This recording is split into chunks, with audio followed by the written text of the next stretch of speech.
My earliest childhood memory is when I was perhaps around about 7 or 8 years old, helping and assisting my mom with various different chores around the home. And we lived off Shirley Street, so a street called St. Margaret Road. Depending on how far you go back. See, now when you went back, when you asked me about first childhood, think of you getting back 50 years. Because I can remember helping my mom doing stuff. Because number one, I was the oldest. Everybody had their chores to do. I mean, one of them used to get away with more because they was the youngest. I ain't call no name.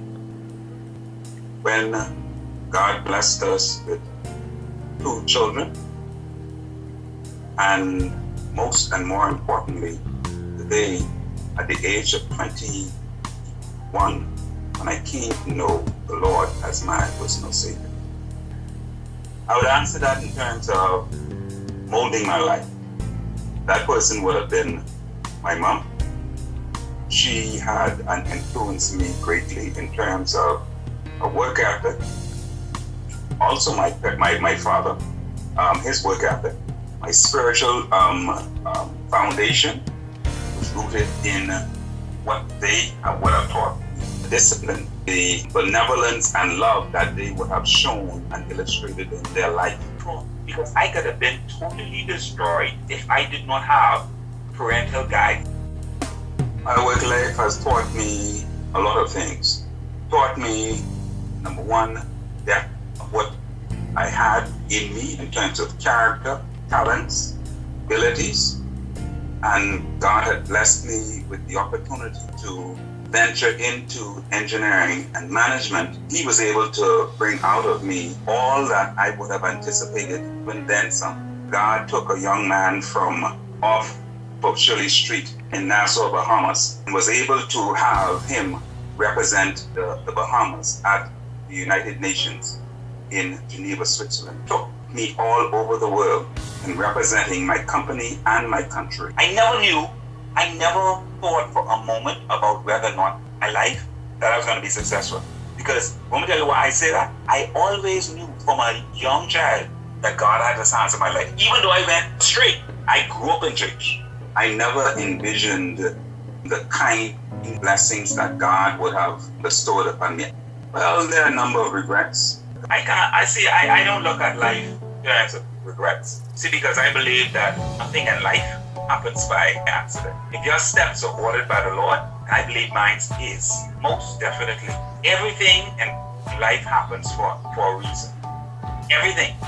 The good, the bad, and the indifferent. They happen for a reason. When you walk according to His direction, He allows these situations to come your way, not only to help to make you strong, yes, to make you stronger, but most of the time He is trying to get something to you. And you can't get what God has for you without you having to go through some stuff. You gotta go through some stuff.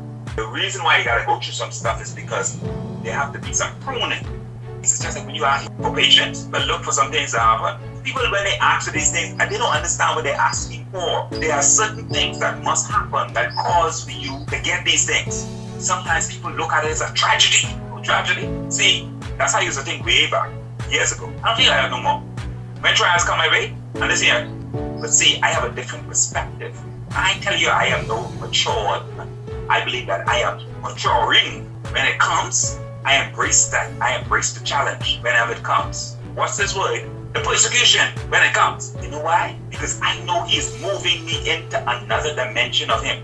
Trust in the Lord. Believe in Him with your whole heart. And extend yourself such to reaching forward to all that He has for you. Allowing Him to direct and order your steps. And greatness, every aspect of your life will be yours. Once you lean to Him, you'll find that everything, all things are possible through Christ to them that believe. And if you trust in Him, and He will definitely direct your path.